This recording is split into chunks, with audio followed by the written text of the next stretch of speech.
Assalamualaikum warahmatullahi wabarakatuh.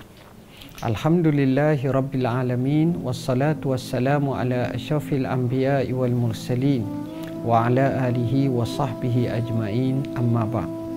Sidang penonton yang dirahmati Allah, alhamdulillah, dalam ruangan inilah doaku.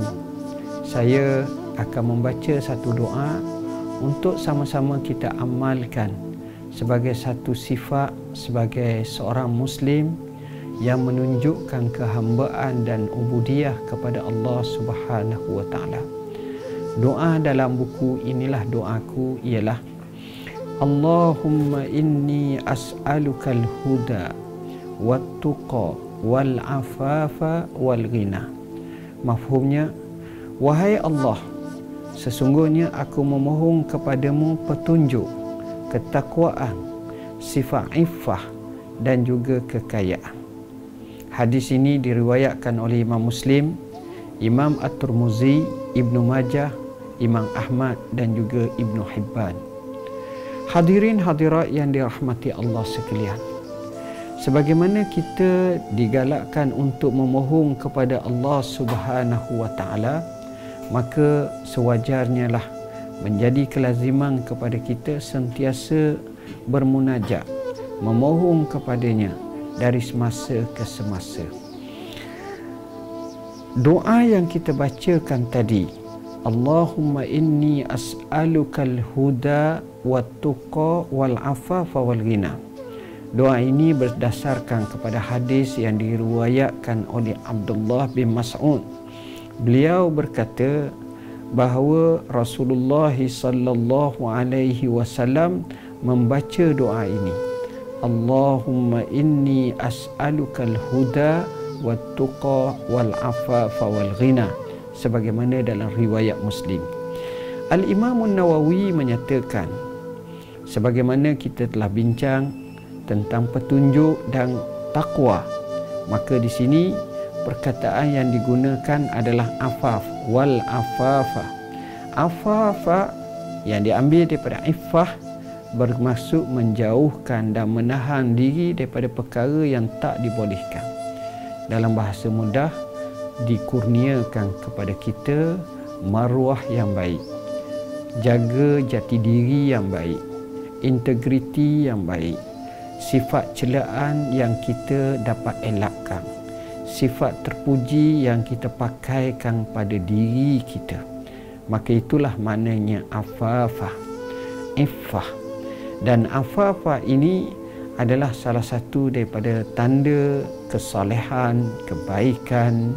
Begitu juga sifat-sifat terpuji yang dimiliki oleh seseorang. Sebab itu kita mohon kepada Allah supaya Allah juga memberikan dan mengurniakan kepada kita sifat affah, iffah ataupun al-afafah. Dan seterusnya kalimah yang disebut sebagai al-ghina. Al-ghina dengan makna hati yang selalu merasa cukup dan tidak berhajat kepada apa-apa yang ada di sisi manusia. Inilah yang disebut oleh Imam An-Nawawi. Tuan-tuan, kaya seseorang berdasarkan cukup atau tidak. Kalau dia merasa cukup, bermakna dia telah kaya. Tapi apabila dia merasa makin tidak cukup, bermakna dia masih lagi dalam permintaan dan memohon demi memohon. Akhirnya itulah keadaan sebagaimana kata pepatah Arab, nagdu wa naruhu lihajatina wa hajatu man ashala tanqadi. Kita ni duduk pagi-pagi, petang-petang untuk menunaikan hajat-hajat kita, dan hajat orang hidup tak selesai-selesai. Bukan masalah kita nafikan usaha, tetapi usaha wajib dilakukan, bahkan patut amat digalakkan. Cumanya kita sentiasa rasa cukup dengan kurniaan Allah. Di situ hilanglah rasa tamak halaba, dendam kesumat, hasad dengki dan perkara yang tidak diizinkan. Mulla Ali Qari, seorang ulama terkemuka, telah menjelaskan, bila mana kita doa Allahumma inni as'alukal huda wat tuqa wal afafa wal ghina, Disebut kalimah huda dengan makna hidayah yang sempurna. Maknanya walaupun kita sentiasa sudah dihidayahkan oleh Allah agar berlaku kesempurnaan. Hal ini sebagaimana kita mohon dalam solat kita, tak kala kita baca Fatihatul Kitab, ihdinas siratal mustaqim, tunjuklah kepada kami jalan yang lurus. Walaupun kita telah diberi hidayah, tapi kita nak dikekalkan, ditambahkan lagi dengan amalan saleh, kebaikan yang mungkin kita isi dalam kehidupan kita. Sementara kalimah al-afaf at-tuqa pula dengan makna ketakwaan yang menyeluruh. Sebagaimana saya sebut tadi tentang petunjuk yang menyeluruh, begitu juga ketakwaan yang menyeluruh. Al-afaf pula sebagaimana yang ditafsirkan dengan maksud al-kafaf, yakni kecukupan rezeki. Ini pandangan Syekh Mulla Ali Qari. Sebahagian ulama menyebut artinya al-iffah, terpelihara diri dari maksiat. Sebahagian yang lain pula bila sebut kalimah al-afafa artinya keterpeliharaan diri dari yang haram. Sebagaimana kita dapat elakkan diri daripada perkara yang haram, itu namanya al-afaf. Dinukilkan dari Abul Futuh An-Naisaburi, katanya al-afaf bermaksud kesalehan jiwa dan hati. Manakala al-ghina pula bermaksud kekayaan hati, iaitu merasa cukup dari apa yang ada pada manusia. Ini yang disebut dalam kitab Mirqah Al-Mafatih, juzuk yang kelima, muka surat 1721.